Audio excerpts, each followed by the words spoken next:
Assalamualaikum warahmatullahi wabarakatuh. Alhamdulillah, wa syukurillah, wala haula wala quwata illa billah. Allahumma sholli wa sallim ala sayyidina Muhammad. Allahumma sholli wa sallim wa barik alaihi. Oke, selamat pagi anak bapak sekalian. Bagaimana kabarnya?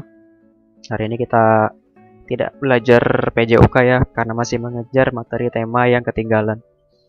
Oke, hari ini masuk ke PPKN. Masuk ke tema 2, subtema 1, KD 3.2 dan 4.2. Kalau di buku penanya halaman 78, 84, dan 90. Oke, sebelum kita belajar, marilah kita membaca basmalah. Bismillahirrohmanirrohim. Nah, masih ingat kan PPKN itu fungsinya untuk apa sih dipelajarin? PPKN, kita belajar PPKN. PPKN itu singkatan dari Pendidikan Pancasila dan Kewarganegaraan. Kita warga negara kan, jadi kita dididik dalam pembelajaran ini untuk menjadi warga negara yang baik ya, warga negara yang benar. Nah, ini salah satunya. Di tema 2 kita akan membahas hak dan kewajiban. Nah, kita sebagai warga negara punya hak dan kewajiban, kan semuanya warga negara nih kan ya. Hak itu apa sih? Kewajiban itu apa? Kalau di bukunya, hak adalah sesuatu yang didapatkan oleh manusia sejak dalam kandungan. Nah, Bapak tambahin, hak adalah segala sesuatu yang secara sah harus diterima oleh seseorang dengan memperhatikan hak orang lain. Ya. Ini masing-masing orang punya hak ya, yang sama.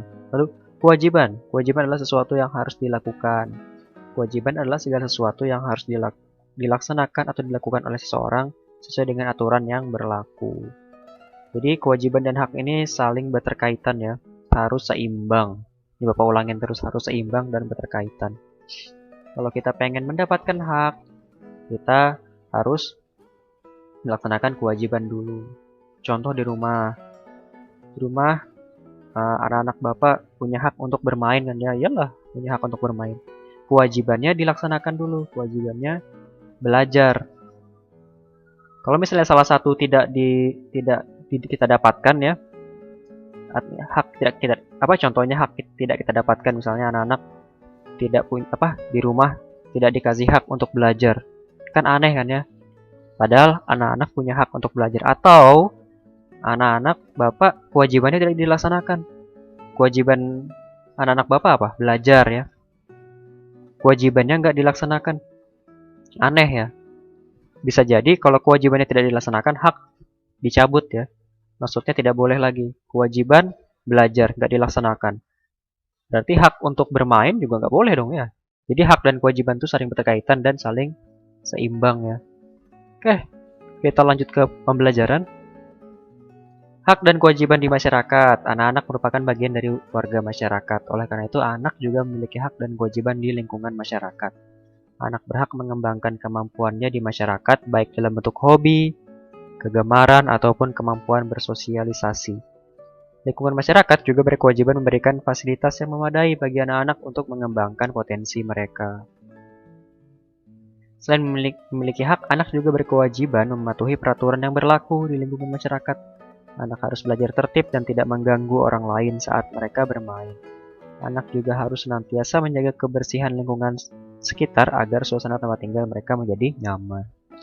Oke, kita akan bahas satu persatu hak dan kewajiban kita. Hak dan kewajiban dalam memanfaatkan sumber daya. Ada di halaman 76 kalau nggak salah ya. Ini Bapak lagi nggak buka buku.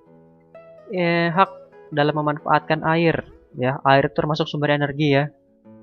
Nah, jadi seluruh manusia ya, termasuk kita, punya hak untuk memanfaatkannya. Tapi juga punya kewajiban dalam memanfaatkannya ya. Oke. Hak kita apa sih? Hak mendapatkan air bersih. Jadi semua orang punya hak untuk dapat air bersih. Nggak boleh, di lingkungan warga sini, RT sini punya hak, RT situ nggak usah dikasih, itu kan aneh. Hak mendapatkan aliran yang lancar, ini sama nih, 1 dan 2. Wilayah Samarinda seberang berhak dapat aliran yang lancar ya. Samarinda kota nggak boleh, kan aneh ya, nggak adil gitu kan ya. Contoh misalnya gitu. Hak memanfaatkan air untuk mandi, mencuci, dan minum. Ya, semua orang pasti punya hak ini ya. Kalau misalnya satu saja dicabut, jadi aneh. Hak memanfaatkan air untuk mengairi sawah.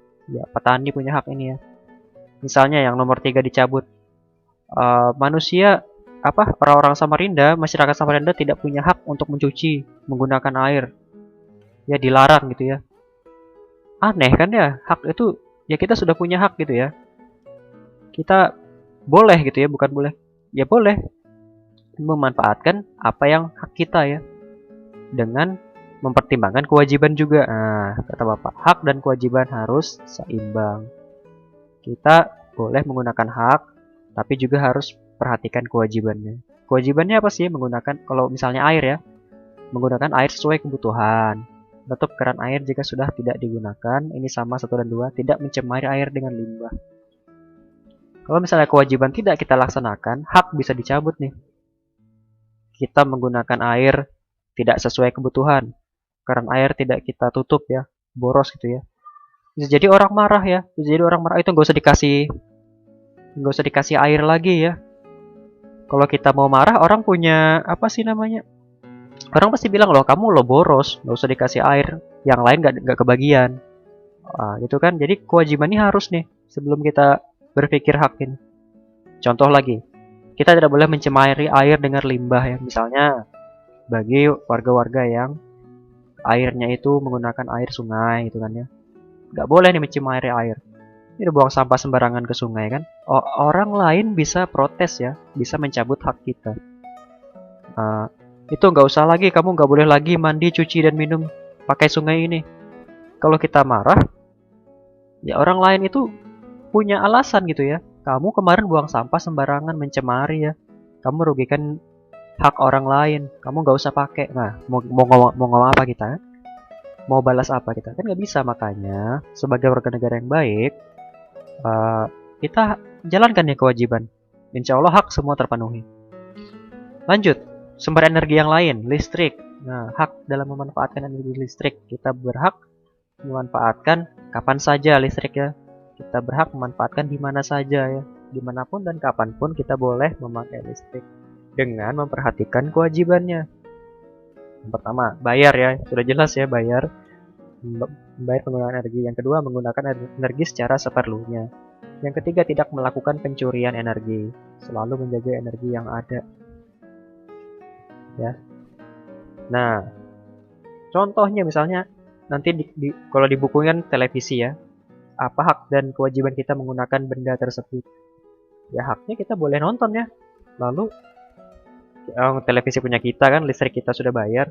Lalu kewajibannya apa ya? Kewajibannya kita gunakan seperlunya. Kalau nggak nonton ya nggak usah dinyalain ya, dicabut dari apa sih namanya?